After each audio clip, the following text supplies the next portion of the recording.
Welcome to the Thriving Farmer Podcast. I'm your host, Michael Kilpatrick. Our mission is to inspire, educate, and celebrate sustainable farming. We believe that you can build a profitable, sustainable farm that gives you true farm freedom. Join us as we talk to farmers, innovators, educators, and entrepreneurs to glean their top takeaways in business and life. Hey, Thriving Farmers. Welcome to the Thriving Farmer Podcast. And my name is Michael Kilpatrick. And today my guest is Jeremy Kaufman, who is the Chief of Operations at Propagate, a leader in agroforestry. Along with his team, Jeremy is fully committed to integrating agroforestry into farming to increase farm profits, decrease erosion and nutrient loss, and promote the broad use of sustainable farming methods. Jeremy, welcome to the podcast. Oh, it's great to be here. Thanks for having me. Absolutely. So give us a little bit of a background with how did Propagate get started?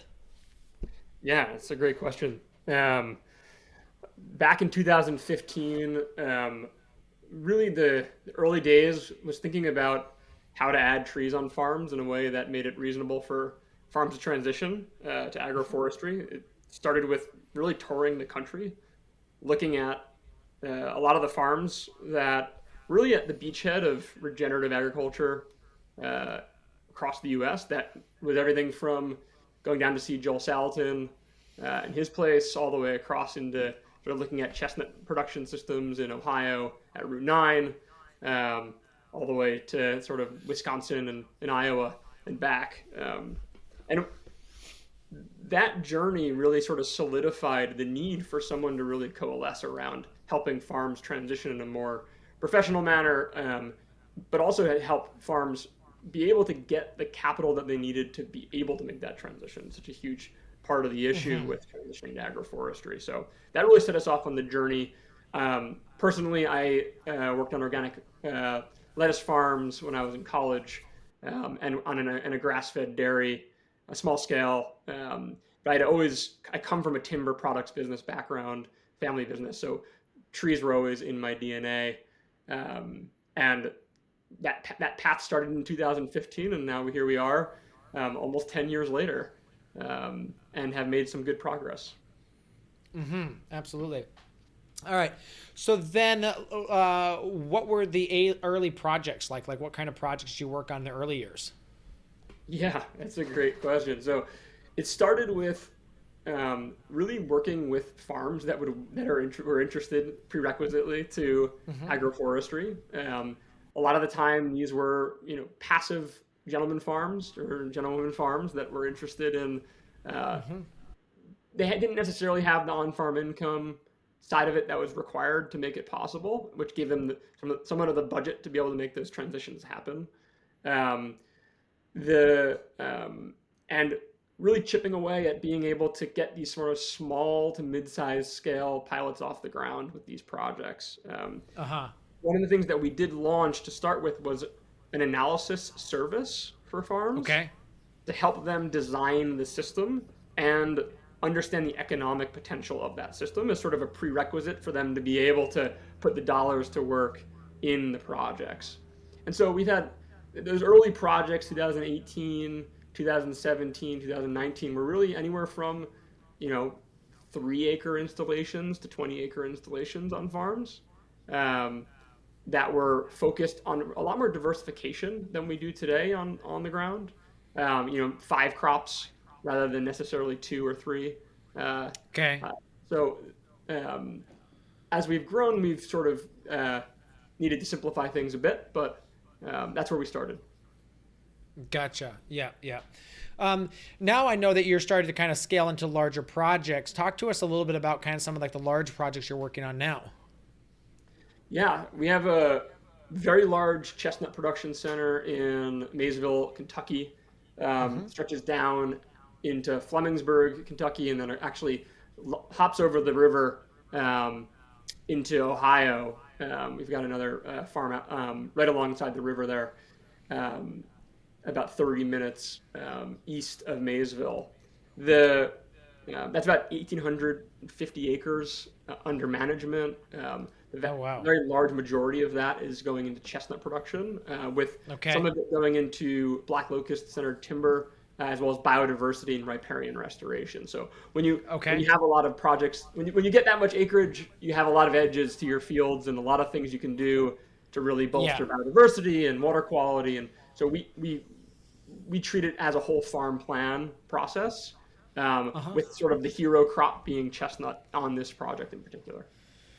Yeah, yeah, absolutely. All right, so let's talk through a little bit about chestnuts. What is the attraction in the U.S.? Obviously, the American chestnut is something that is long gone. And is there any hope for that coming back?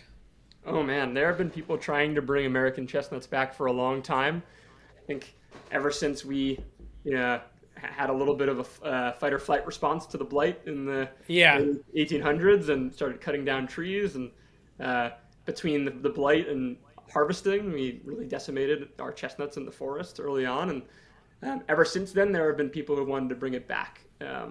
There's been a lot of efforts in terms of crossbreeding. There's been a lot of efforts in terms of genetic modification that are more Mm-hmm. recent coming out of Syracuse.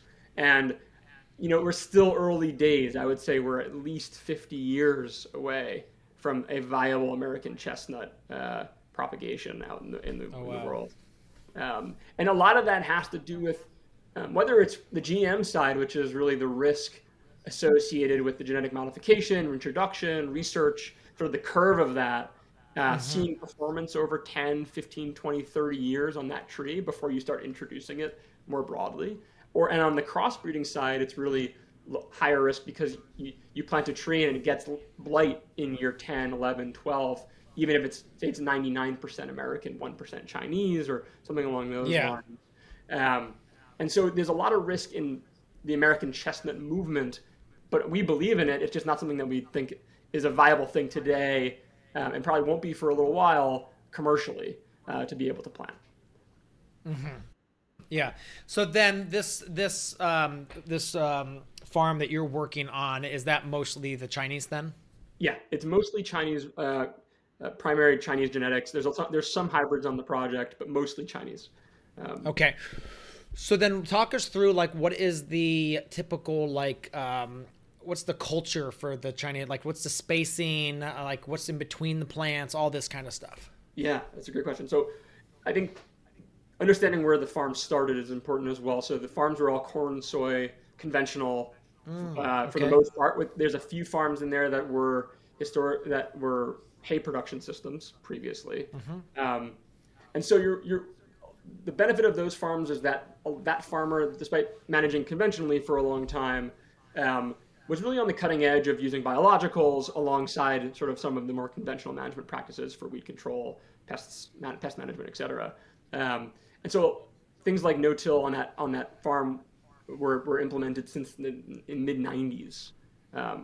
Which it meant that the organic matter content on the project was actually fairly good as a starting template. So in terms of going into that ground management cultivation for the chestnut, we rip the tree rows at 20-foot centers. And then across the entire farm, we put in a ground cover. In rows, we plant a low growing grass seed mix. And then between rows, we plant a hay mix, primarily to get Okay. hay off of the ground in the early years of the project, before the trees are above browse height and we potentially can integrate some livestock at later years. Um, the that that is all at 20 by 20-foot centers, and so for most hay equipment that doesn't really work. But on that project, we actually have swathers that can cut and rake all in one go to allow for that. And in good conditions, you can get pretty good retention in terms of hay crops for the first really 7 years before the shade canopy starts to fill in. Um, Gotcha. Okay. 20 by 20 is And pretty tight. So as the system matures, year 15, year 20, you start to thin from 108 trees per acre down to about half of that over time, just to manage light into the orchard. okay, so then how big do these Chinese chestnuts get? They're big. So, I mean, 40 feet tall, 40 feet Oh, wide, wow. and they're, 60 to 80 years old. In the first, 20 to 40 years, you're managing 20 by 20 feet wide, 20-foot high, 25-foot high. Um, Yeah. Okay. And then what's the harvest like? Is that something where you come through and shake them to drop all the nuts, or is it hand harvest? it's ground sweeper harvesters. Okay. Um, So sort of similar what you see in hazelnut production. You don't need to shake the tree. The trees naturally Yep. fall, have the nuts fall to the ground. The main bottleneck really Okay. is around determinants Yep. in the trees and having them drop at similar times. We account for about 6 to 8 passes per acre from a harvester perspective to be able to capture the full harvest, full Yep. sort of drop window of the trees.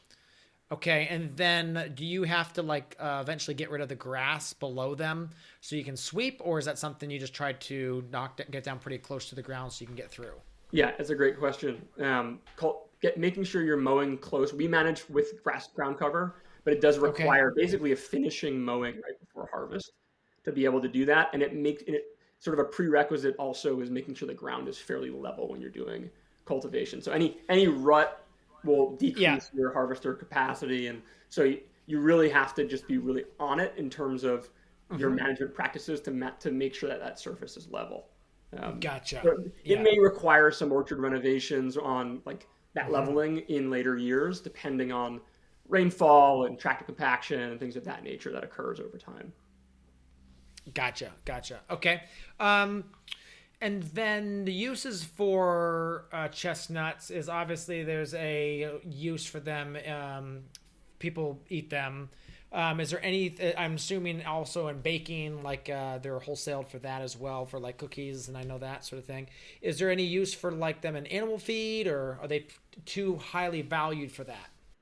Yeah, they're definitely too highly valued for animal feed. Oh, There's a market around chestnuts for deer bait for hunting.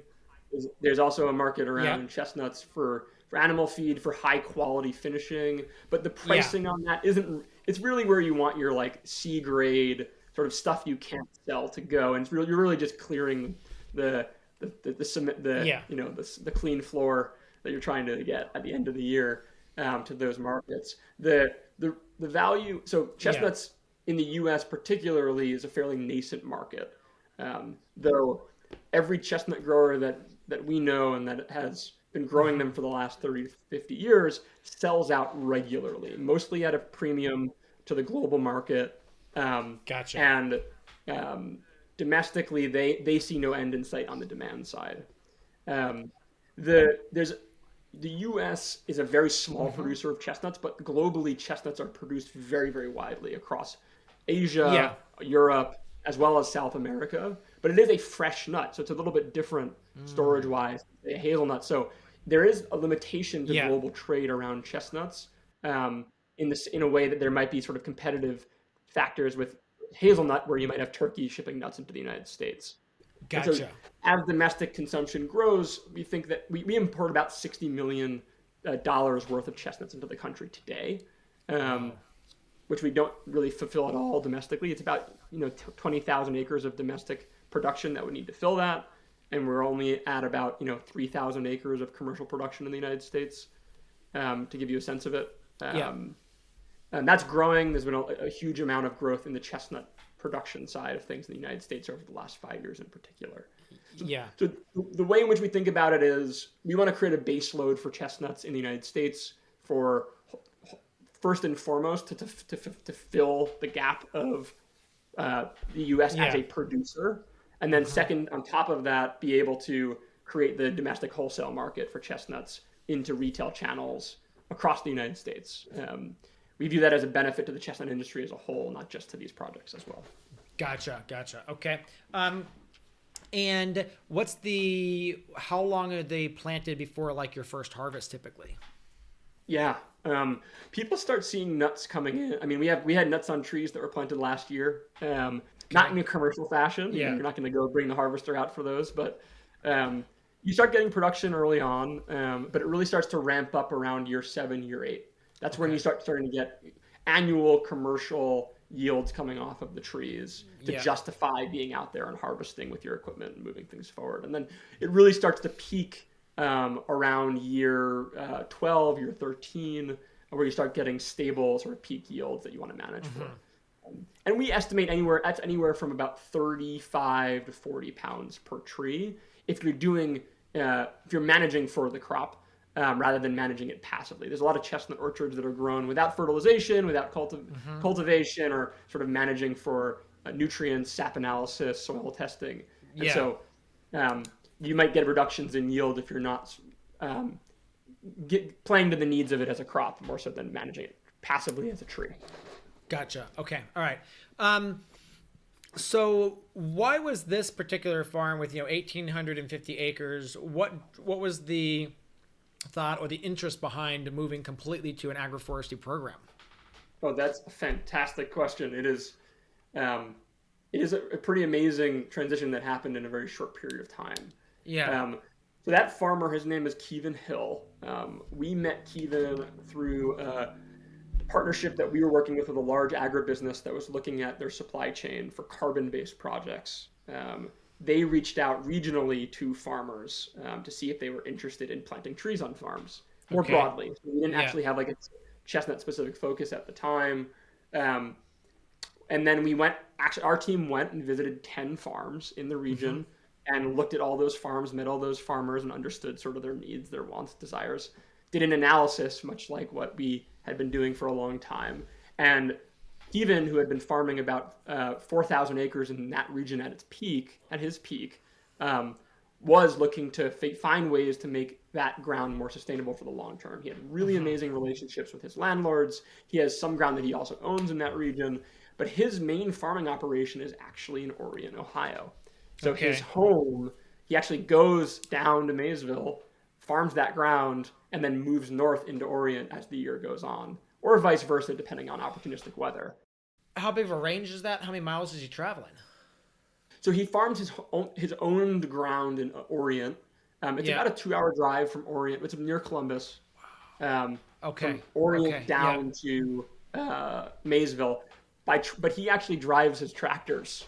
So it actually takes 4.5 hours by tractor, and he'll drive his tractors from Orient down to Maysville, and then basically live in Maysville until we're done with the work, and then move back. And that's a bit of the main reason he did that. And he can probably speak to this better than myself. But the arbitrage between prices in Kentucky versus the inflation that was happening in Ohio. Yes. Yeah. There's very different thoughts. Yeah. Gotcha. Okay. Gotcha. Exactly. So he was willing to open it up with that. What were some kind of the first things that you did to the ground? Obviously, it'd probably come off corner beans. Did you do any plowing, or did you just no-till in the hay and starting that ripping? Yeah. So we have really three tiers of development. We have like a gold, a silver, and a bronze. The gold is really an 18-month prep cycle where we do full site renovation, we do deep ripping, and then conditioning, and then cover cropping rotations into a permanent grass cover hay mix that we talked about. Then you put the trees in the ground.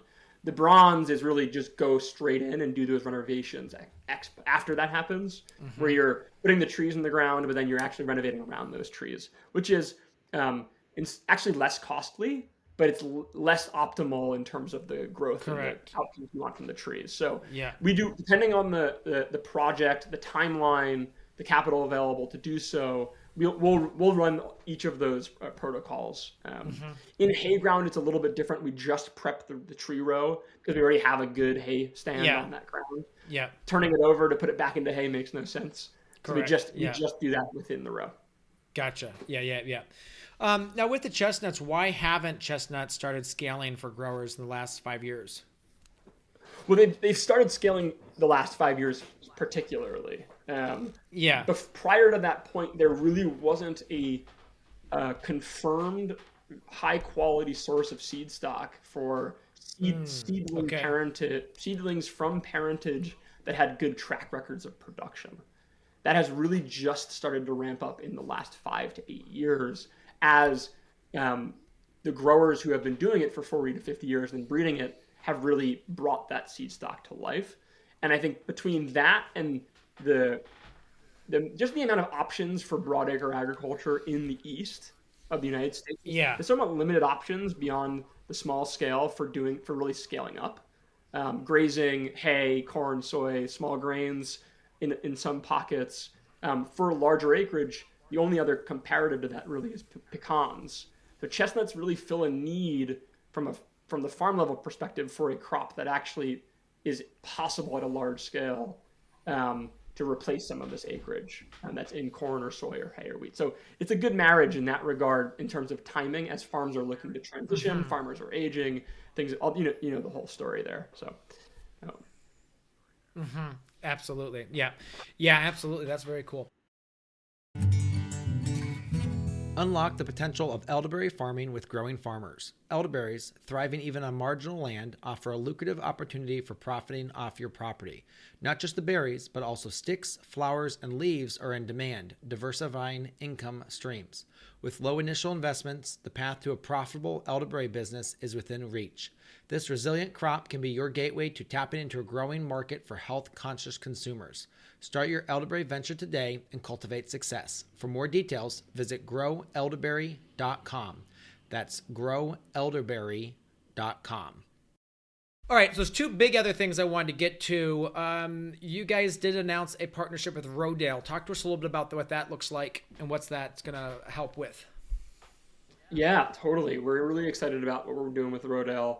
Rodale's been an awesome partner for us to really work with over the last year, but it's something that we work toward coming into this year and something that we're going to be really developing over the years to come. The primary partnership with Rodale is they're working with a lot of the work that we do is on organic chestnuts, organic production systems.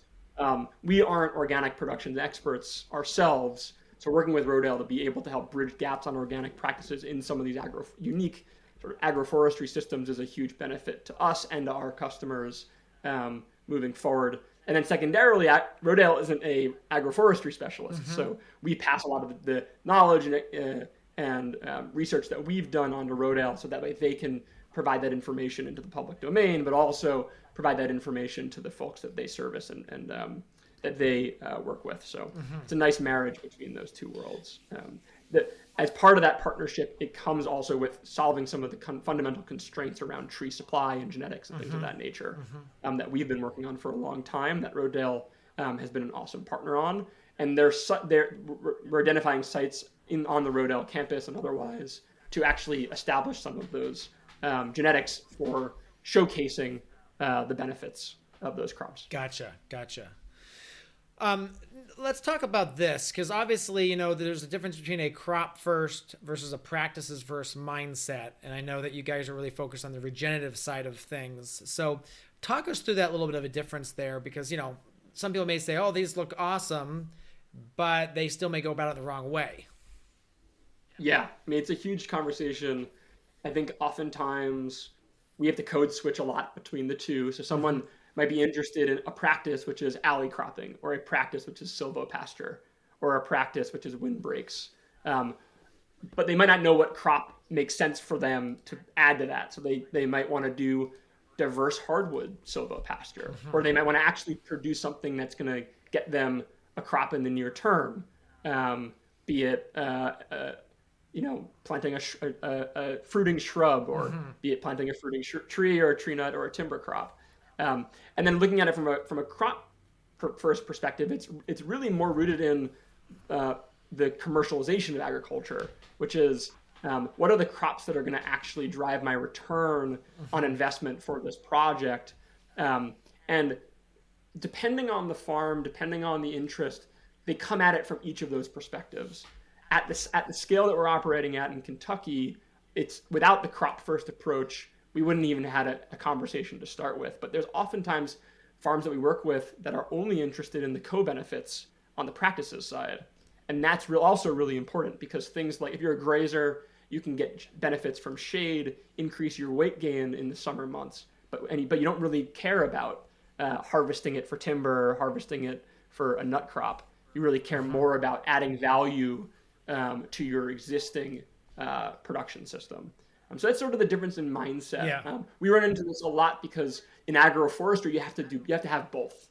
You have to be able to address both of those mindsets, because every farm is going to look at it a little bit differently. And for some farms, it might make sense to just do chestnut orcharding rather than to do chestnut integrated with hay, or chestnut integrated with livestock or chickens or whatever it might be. Yeah. And that's okay, and we can speak to that. So what year typically is okay to start running animals back under if you're setting up a silver pasture? Like, I mean, obviously sheep can probably go earlier than cows, and goats are probably somewhere in the middle. Yeah. Goats are almost mutually exclusive from tree planting initiatives in our experience to some degree, but sheep definitely earlier. We have projects that have grazed sheep in year one post tree planting. Um, Cattle, there's two risks with cattle primarily. The first is browse, which is actually less of a risk than rub. So rub is the biggest risk because you end up with stripped bark, and if you're trying to get a tree to get to maturity, you end up really stunting that tree's growth, and it no longer really gets to the point in which it's providing that service. So certain trees grow faster than others as well. So depending on the speed of the growth of the tree, it really changes that duration. Usually it's anywhere with cattle from year 4 to year 7, year 8. And that's with good management practices. So there's somewhat of a prerequisite with silvopasture, which is you have to be doing rotational grazing because you can't set stock a silvopasture. You have to put them in and bring them out based upon the observation of the impact that they're having. So they do go together in a lot of ways. There are technologies like the arbor shield or putting a piece of barbed wire around a tree tube that can help integrate livestock earlier into that process as well. And we've seen those practices work. Yeah, gotcha. Let's talk a little bit about black locust. You guys, I think, recently had a kind of a relationship with some Hungarian genetics. Talk us a little bit about kind of like the black locust tree and what that's going to do for kind of like the black locust in the U.S. Yeah, black locust is my favorite tree right now. Okay. Not because it's not for any reason, mostly because I come from a timber side of the world. So Yeah. it definitely aligns with my family's heritage. But the black locust in the United States is relatively underdeveloped over the last 100 years in terms of genetic stock. It is native to the United States. It grows naturally in the Appalachian Range. There's a lot of conversation around it being invasive in certain ecotypes, but there's a lot. It's one of the few trees that, because of the way in which it propagates from root shoots, it has a unique capability of doing early successional reforestation. Okay. Due to its habit. And so in certain, very sensitive ecosystems, introducing it doesn't make sense. But generally speaking, what we've seen in terms of habit is largely naturalized throughout the Appalachian Range all the way through to really the 95th parallel in the United States. And so black locust in the United States is largely a niche industry today. There's a lot of mills up and down the United States where there's concentrations of naturally growing stands. The retention rate on that wood is very low, however, because the trees, when you observe them grow in their growth pattern, will grow very crooked. They'll have a lot of tension wood in the tree itself as a result. And so the retention of good quality saw logs and the ability for that to be sellable is relatively low when you're doing that harvest. And even still, there are mills that are making fairly solid money being able to retain, 30% of the log or 40% of the log even after that. And that's because black locust is one of the most durable tree species, if not the most durable tree species for rot resistance that you can grow in the temperate zones of the U.S. It's prized for fence posts. It's prized for things like hop poles and organic agriculture, things of that nature. And it's also demands a premium for those things comparatively to, say, buying PT, pressure-treated pine or things of that nature. I could go on for a long time, Michael, so you might have to steer me on this one. The thing that I will say is that a lot of post-World War I, Hungary's forests were completely decimated. And so they needed trees to reforest their region, and they chose black locust to do so.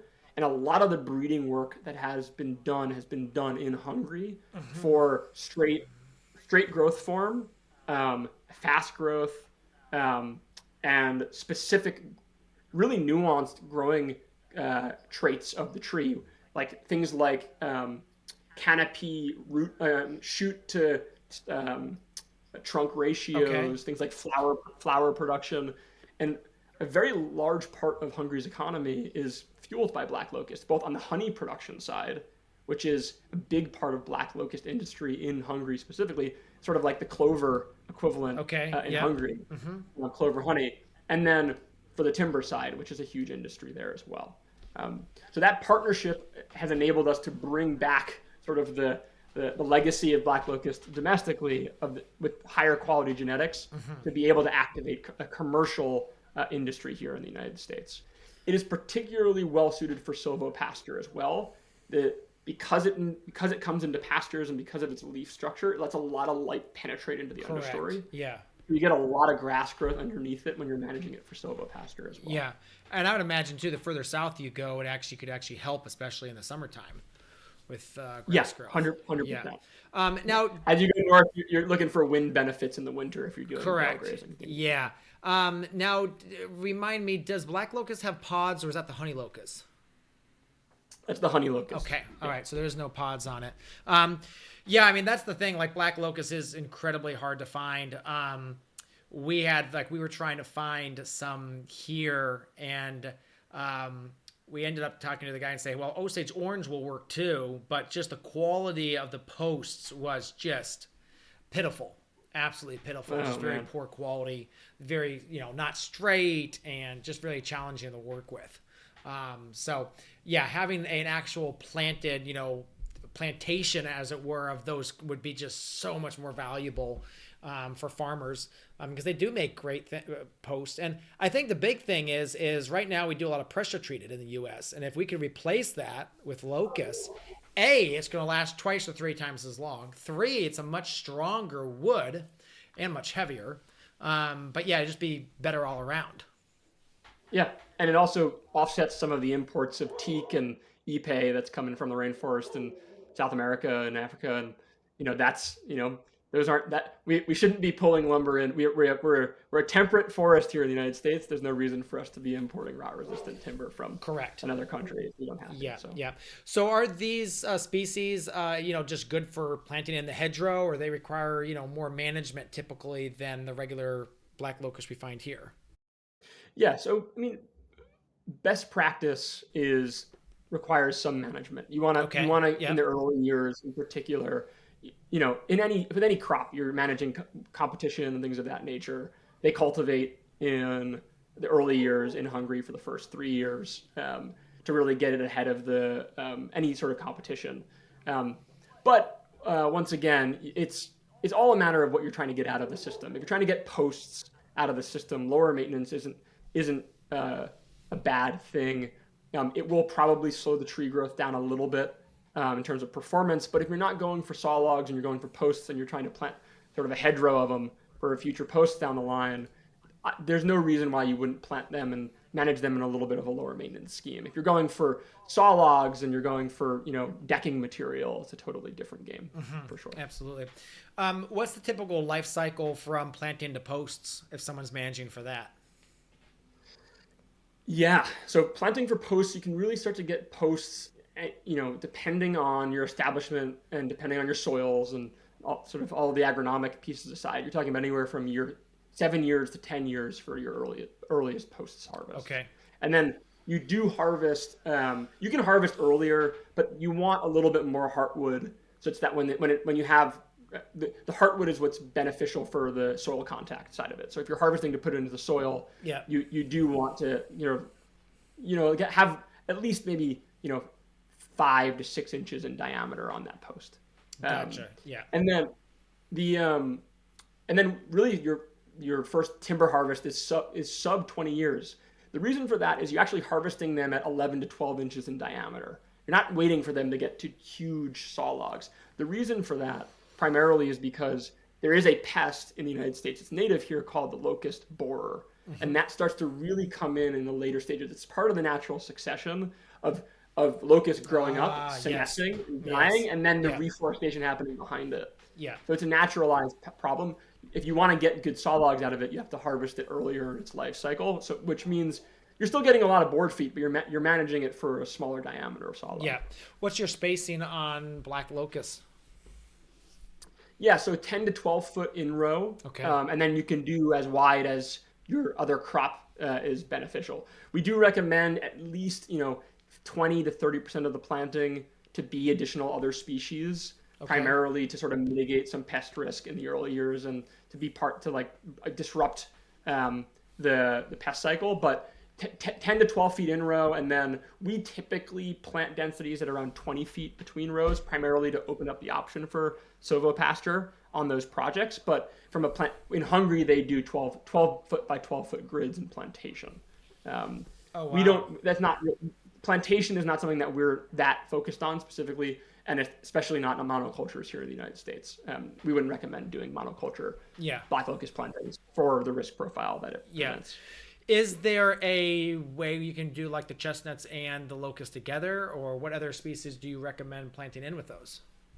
That's a great question. So we in Kentucky, for example, we use locust as biodiversity and in biodiversity rows to break up the chestnut blocks. So you sort of think about, you might have a 100-acre block of chestnuts. You might have three breaks, we call fire breaks. And the reason for that, there's a bunch of chestnut-related pests that actually root graft. Interesting. So under the ground, oak wilt will root graft. And so having that fire break allows for the oak wilt to not necessarily infect different blocks if you have the right, if you're incorporating. That's the theory, at least. We haven't seen it necessarily work in practice yet, but that's where the agroecology perspective. Gotcha. Yeah, gotcha. So talk us through like the marketing side of this, like people doing these long-term investments. Do they typically have buyers lined up beforehand, or you just know that the general market will be there? And is that something you guys kind of help with lining up? Yeah, it's a great question. It's a huge part of what we do. We definitely help line it up. A lot of these crops generally don't have buyers that can take on long-term commitments. But in buyer engagement as early in the projects as possible gets you to build confidence. So that while you might not have things like an actual purchase order in year one for something that you're harvesting in 9 years, you can have letters of intent and things of that nature to drive that confidence. The other thing is you think about what are the downside cases that you're trying to prevent against. So in the downside in locust is the posts market, really. And in that market, it's fairly quick to sell locust posts, and it's fairly liquid, where the development needs to happen is more on the decking side and really the higher end of that lumber market in the United States. So the return profile, and the same was with chestnuts. So the benefit, the market that is very liquid and very sellable today is the export market, actually, because it's globally consumed. And then you have to do work to build up the wholesale domestic market and do the education around the crop domestically. So we do view that as our role, and we engage buyers as much as we can to make that as certain as possible early on in the projects. Gotcha. Very cool. What else would you like to share before we go?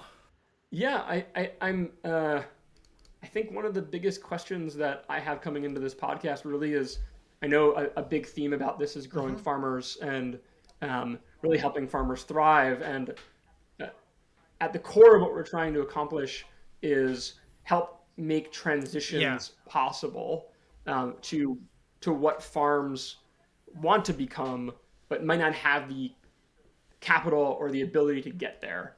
And so I'm somewhat curious from your experience transitioning into doing elderberries in particular, sort of why you took that leap and sort of why you chose a permanent crop like elderberry to expand into, and how and some of the risks that you saw in that and how you solved those. I think you add a lot here too, Michael. That's a great question, because not only we've kind of scaled beyond that, we now do willows. We are just in the middle of planting a bunch of seaberry and like autumn olive and things like that.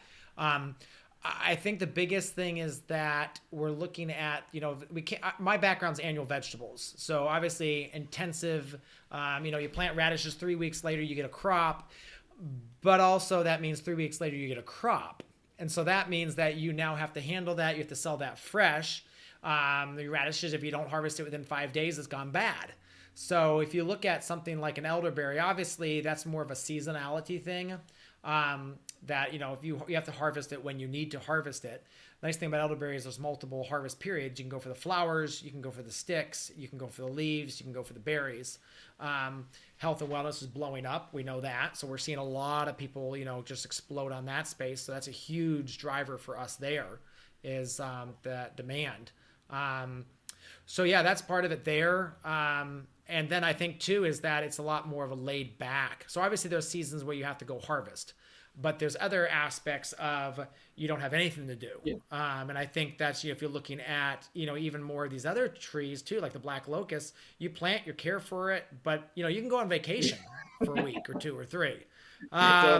Yeah. So, so that's the thing is I think, we these are all trade-offs that you have to say like, okay, yeah, I want high dollar per acre. And again, annual veg can do up to, $300,000-$500,000 an acre per year if you're very intensive, but that comes with massive amounts of management. So really it comes back to what you have available. And if you have, a 200-acre farm, why would you then focus all that on 1 acre for production? And, I guess my thing would be use all 200 acres, run into an agroforestry program or something like that. You're grazing cattle or other animals underneath the trees.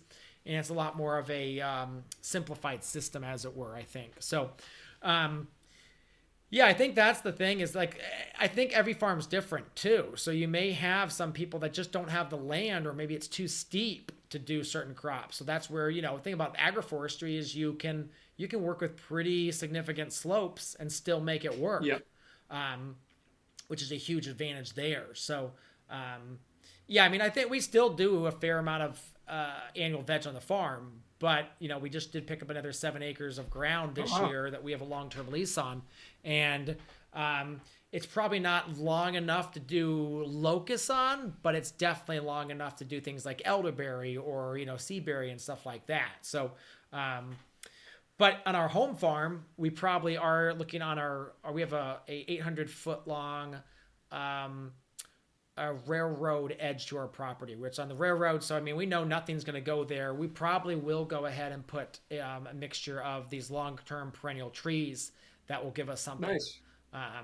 Because, the railroad manages that all as just rock. Yeah. And so we could still pick up, they're not going to spray our chestnuts if they're on our property, but dropping chestnuts on their property. So that's something we could very easily put along that edge effect. Amazing. On the elderberry side, have you gone into value adding the elderberries yourself? Yes. Yeah. So actually all the elderberries that produced by our farm go into our elder fire cider. So we basically, our value add for that is quite extensive. Yeah. And then like the leaves that will go into a salve, because they still, those elder leaves have some significant properties in them. Flowers, same thing. They're going to go into a value add, either a tea or, actually that salve again. Those flowers can go into salves as well. And one of my the reasons why I'm asking is with fruit, just generally, especially these small berries, so much of the value in the value chain is in the value add on the tail of it. Correct. And and from a scalability perspective, you can do a lot with a small amount of space on berries, in a way that is really, I think, accessible to a lot of young and growing farmers that are managing veg today. Yeah. So it's a really nice entry point for vegetable farmers, I would think. Yeah.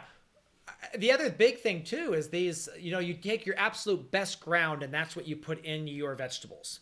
But then I'm sure 90% of farms have all this other acreage, which is either wet or too dry or, something wrong with it. And a lot of times if you do perennials, and especially if you can mulch them, you can get away with, very little bit of irrigation on them or very poor soils. And so that's another huge aspect is, okay, yeah, you may not be making a tremendous amount of money, but it's an extra $15,000, $20,000, $30,000 a year, which goes a long way with paying the mortgage and all these other things. Yeah, so stacking these enterprises is key. 100%. I mean, one of the things too, like I've seen some people do. So amazing to see your journey as well. Oh, Michael, sort of transform the the farm. I remember when you acquired it. So no, it was absolutely. awesome to Thank see. you. Let's go ahead and wrap it up. What is your favorite tool on the farm? Oh man, my favorite tool. So I have a lot of favorite. This is hard. So because we plant so much acreage, we're putting in about 100,000 trees in the ground. Imagine we have to mark all that acreage for where the trees are going prior to putting those trees in the ground. So we have a bunch of different ways in which we do this, but the thing that I'm really excited about that our team built is we have a single row line thing that we call the gizmo, which is it's a 3-shank keyline plow. Yeah. And then it's behind it. It's a Bethco tiller and seeder packer wheel, and then it has a spray paint trigger that spray paints the dot of where the tree grows. So that way a tree planter can come behind it and actually put a tree in the ground. Oh, very cool. So the spray... So it's like I'm assuming the spray paint runs off if it's got a packer wheel, does the spray paint run off a chain to the packer wheel? No, we use the GIS tractor for that. Okay. So we use a Trimble system with it gets triggered by landmark lines. Certain tractors you can use the ISOBus output. Oh, okay. Yep. But it runs off of just an electronic signal. Okay. It basically hits a solenoid and then shoots a spray paint dot on the ground. Perfect. Very cool. So that's really nice because that gives you that you just drive that all over the farm and it just literally lays it out for you as you go. Exactly right. And you get a nice seed bed with whatever your ground cover you want is there as well. Oh yeah, because that would make a really nice seed bed. Yeah, very cool. All right, well, Jeremy, thank you so much for coming on. Really appreciate your time today, and definitely looking forward to catching up in the future as you guys take on more projects. Thanks, Michael. I really appreciate it. Oh, and give us your socials. Where should people find out more about you? You can find us propagateag.com, Propagate on Instagram, Propagate Ag on Instagram, Propagate Ag on Facebook, and Propagate Ag on LinkedIn as well. Perfect. All right. Well, thank you so much again. Thanks, Michael. So there you have it, another episode in the books. So I'd love if you would hop on over to iTunes and leave us a rating and a review. Those mean everything to us. We love to hear what you're thinking. If you have a podcast guest that you can recommend, please pop on over to the Thriving Farmer Podcast website and leave us a review. That's thrivingfarmerpodcast.com.